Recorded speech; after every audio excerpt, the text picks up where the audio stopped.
A prisoner, exiled on a rocky island for the crime of preaching, wrote down the number 666. Not a curse, not a guess, a code. And for 2,000 years, kings, scholars, and ordinary readers have tried to crack it, terrified that it might point at someone alive in their own century. That prisoner's name was John. The island was called Patmos, and the book he wrote there, Revelation, doesn't just describe the end of the world. It describes it in a specific order. 7 seals, opened one at a time, each one releasing something worse than the last. Most people ask if Revelation is symbolic or literal. That's not the right question. The right question is, why does a 2,000-year-old vision keep describing events that sound less like ancient poetry and more like tomorrow's headlines? There's a detail almost no one notices on a casual read. The seals aren't opened by John. They're opened by someone else entirely. And who that someone is changes the meaning of everything that follows. Stay with me, because by the end of this, you'll understand why the most feared number in the Bible was never meant to be a mystery to the people it was written for. Go back with me to the end of the 1st century. Rome, under the Emperor Domitian, a ruler who had begun demanding to be worshipped as Lord and God. Christians who refused were exiled, tortured, or executed. John, one of the original 12 disciples, the last one still alive, had already survived being boiled in oil, according to early church tradition. When that didn't kill him, Rome exiled him instead to a barren penal island in the Aegean Sea called Patmos, where prisoners were sent to break rock until they died. It's in that setting, not a palace, not a temple, a labor camp, that John writes, "I was in the Spirit on the Lord's Day," Sunday, the day Christians gathered to remember the resurrection. Even in exile, even under a government that would kill them for it. And what he sees next is a figure so overwhelming that John, a man who had personally walked with Jesus for 3 years, falls down as dead at the sight of him. This is the detail that matters. The being John sees isn't a stranger. He identifies himself directly. "I am the first and the last and the living one. I died, and behold, I am alive forevermore." This is Christ, but not the Christ John remembered from Galilee. This is Christ in the form of a judge, holding the keys of death itself. And it's this figure, not an angel, not John, who takes a sealed scroll in his hand and begins to open it. The scroll has 7 seals, and only one being in the entire vision is found worthy to break them. The same Christ, described a few verses earlier as a slain lamb, standing as though freshly sacrificed, yet alive. The first 4 seals release 4 riders, one after another, and each rider matches a specific verb: go, kill, take, follow, like 4 commands given to 4 different forces at once. The first seal opens, and the rider appears on a white horse, carrying a bow, given a crown, going out, conquering, and to conquer. Many early readers connected this rider to the deceptive spread of false peace and false messiahs, conquest that looks glorious at first and hides what's coming behind it. The second seal opens, a red horse, and its rider is given power to take peace from the earth, that they should kill one another. War, specifically the kind that turns neighbor against neighbor, not just nation against nation. The third seal, a black horse, a rider holding a pair of scales, and a voice announces the price of a day's wages. Barely enough wheat to survive on. Famine, precise enough to name market prices, while the vision specifically protects the oil and the wine. Luxury surviving while ordinary people struggle for bread. That detail alone has made economists pause for centuries. The fourth seal, a pale, sickly colored horse, and its rider's name is given without disguise. Death, and hell follows behind him. Power is given to them over a quarter of the earth, to kill by sword, famine, plague, and wild beasts. 4 horsemen, 4 seals, and already the world described sounds less like a single ancient prophecy and more like a repeating pattern. The same forces returning again and again throughout history. In a moment, I'll show you what happens the instant that pattern seems to catch up with the present. Keep listening. The fifth seal breaks the tone completely.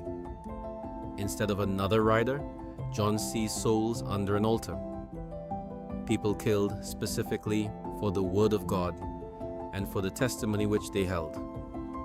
They cry out with a question every persecuted believer in every century has asked: How long, O Lord, holy and true, dost thou not judge and avenge our blood? The answer they receive is strange and almost uncomfortable.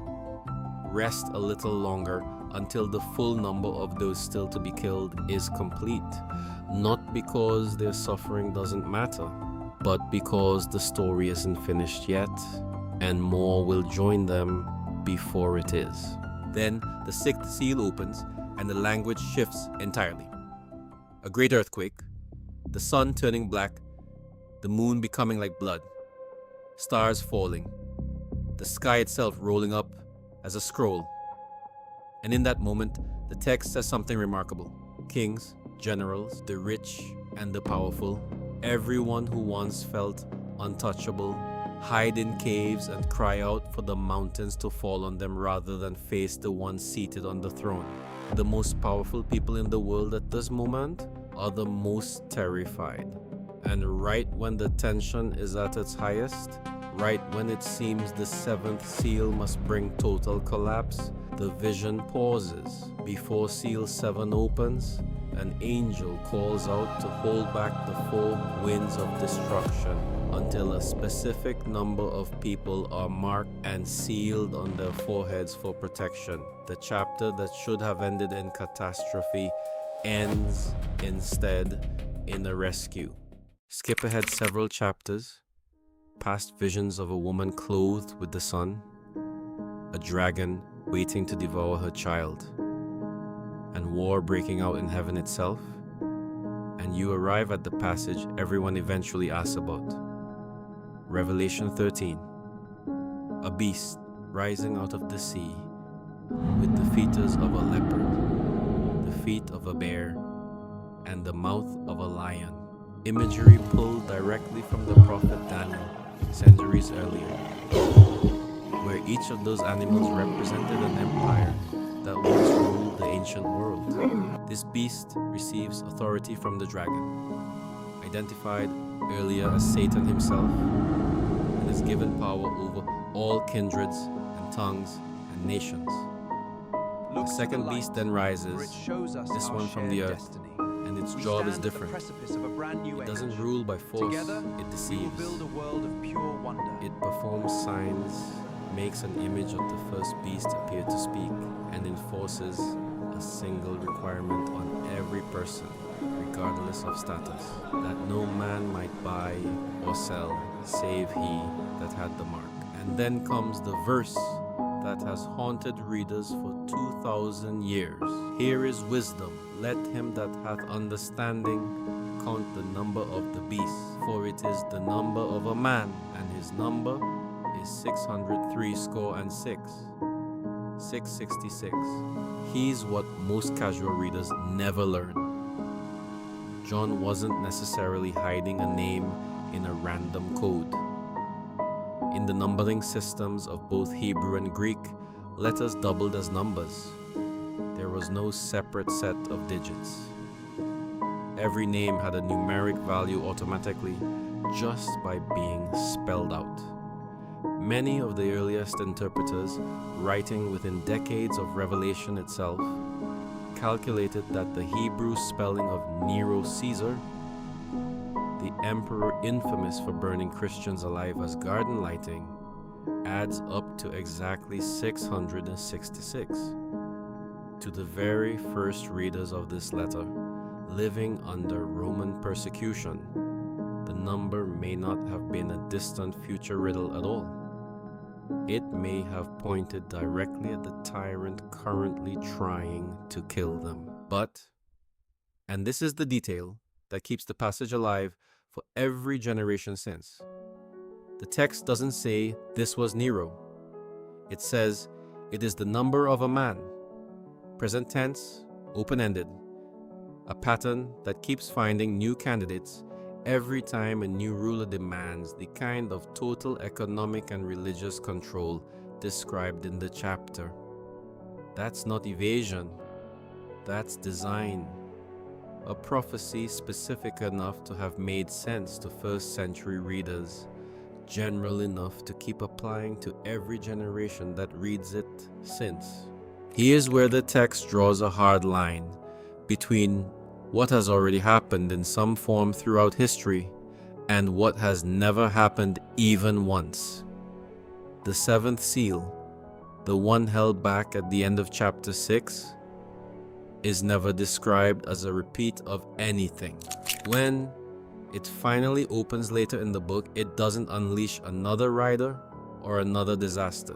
It unleashes silence. There was silence in heaven about the space of half an hour. The loudest chapter in the Bible pauses for total, deliberate quiet before the final judgments begin. And what follows that silence is described with a precision that has never matched any event in recorded history.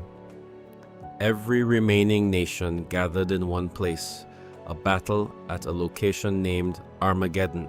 The visible return of Christ, described not as a symbol, but as a rider on a white horse, deliberately mirroring and directly answering the first rider on the first seal, followed by a judgment where the sea gave up the dead which were in it, and death itself is described as being cast into the lake of fire.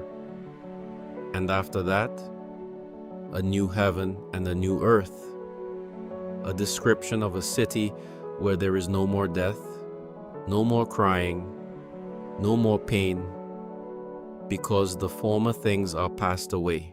Every generation since John wrote this has watched wars, famines, plagues, and tyrants rise and fall, and many believers in every century have wondered if they were witnessing the final seals breaking open. Every single time so far, the pattern has repeated instead of concluding. The horsemen have ridden again and again. But the new heaven and the new earth, the actual ending, has never come, not once, in 2,000 years, which means either the whole book is empty poetry that never resolves, or the resolution is still ahead of us, exactly as it was still ahead of every generation that came before us. There's something both unsettling and strangely steadying about reading a book like this in full. A prisoner, exiled for his faith, watching an empire that seemed permanent, indestructible, eternal, and being shown in the middle of that despair that the empire wasn't the end of the story, that the same Christ who died and rose was the one holding the scroll, the one breaking every seal, the one still writing the ending. If the fourth horseman has ridden through your life recently, loss, fear, a world that feels like it's unraveling, this book was never written to make you afraid of the ending. It was written so that the people living through the worst chapters wouldn't mistake them for the final one. If this held your attention to the end, tell me in the comments which part of this sequence disturbed you the most. And if this kind of deep dive into scripture is something you want more of, subscribe, because there's a lot more still to uncover.